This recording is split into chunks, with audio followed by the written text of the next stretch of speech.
Maklumlah, raya dah habis, jadi kenalah diet kan? Kena meneruskan misi tahun 2019 yang lalu. Korang nak tak satu resipi ayam bakar macam ni, tapi bahan yang digunakan tak banyak pun? Jom kita buat. First, korang perlukan ayam lah, tak kisahlah bahagian yang mana korang suka. And then korang gunakan ni, onje daripada Azwan Ramli. Dalam ni guys, dia dah ada rempah-rempah basic untuk korang buat marinade. Senang je guys, korang pakai ni tak perlu pening kepala. Dan korang tuang je serbuk onje ni dekat atas ayam. And then korang masukkan garam secukup rasa. Kalau suka pedas sikit, tambahkan lagi lada hitam. Gaul. And then untuk kentang pun korang buat juga marinade yang sama. Gaul sebati.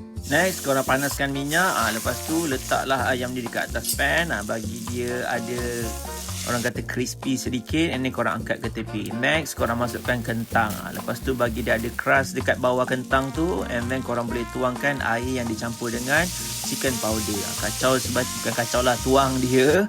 And then korang letak dekat atas ayam tu. Tak muat pan aku, pindahkan ke dalam tray. And then korang boleh masukkan ke dalam oven lebih kurang dalam 20 minit dengan suhu 160 darjah Celsius.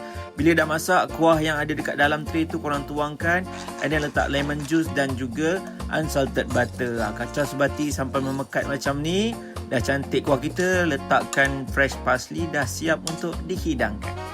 Apa lagi guys, korang potonglah ayam tu, cecah sikit dengan sos dia. Juicy cantik elok, ngap lah. Senang je guys, terus jadi. Selamat mencuba.